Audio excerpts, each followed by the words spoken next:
اس video میں دیے گئے سوالات کے جوابات علامہ نفیس احمد صدیقی کی زیر نگرانی قرآن و حدیث اور مستند اسلامی کتب سے دیے گئے ہیں، لہذا اس چینل کو لائک، سبسکرائب اور شیئر کر کے ثوابی جاریہ حاصل کریں۔ سوال نمبر 1، کس ولیمے کے کھانے کو بدترین کھانا کہا گیا ہے؟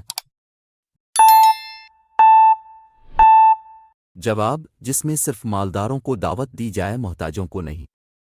حوالہ، صحیح بخاری حدیث نمبر 5177۔ سوال نمبر 2، دل میں خود بخود پیدا ہونے والے برے خیالات پر گناہ ہوتا ہے یا نہیں؟ جواب، جی نہیں۔ حوالہ، صحیح بخاری حدیث نمبر 5269۔ سوال نمبر 3، کیا شراب کو دوا کے طور پر استعمال کیا جا سکتا ہے یا نہیں؟ جواب، بالکل نہیں، کیونکہ آپ صلی اللہ علیہ وسلم نے فرمایا کہ یہ دوا نہیں بلکہ شراب خود بیماری ہے۔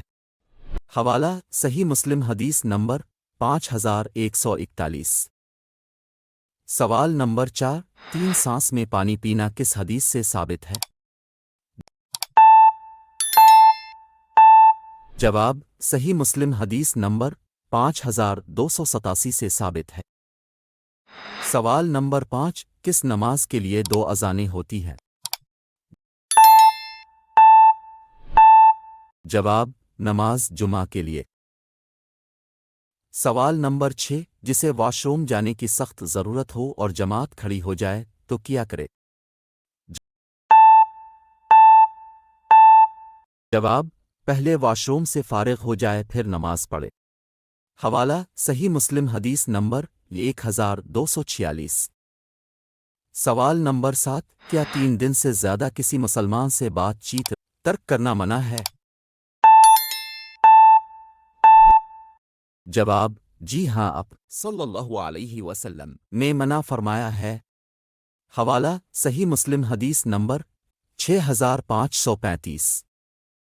سوال نمبر 8، کسی دکھ تکلیف یا اذیت میں موت کی دعا کرنی چاہیے؟ جواب، جی نہیں۔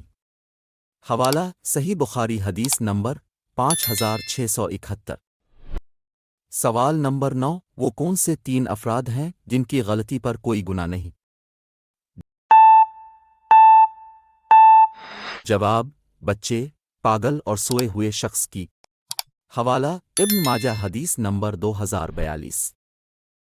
سوال نمبر 10، عیدین کی نماز کا خطبہ نماز سے پہلے ہے یا نماز کے بعد؟ جواب، عیدین کا خطبہ نماز کے بعد ہے۔ حوالہ، صحیح بخاری حدیث نمبر 957۔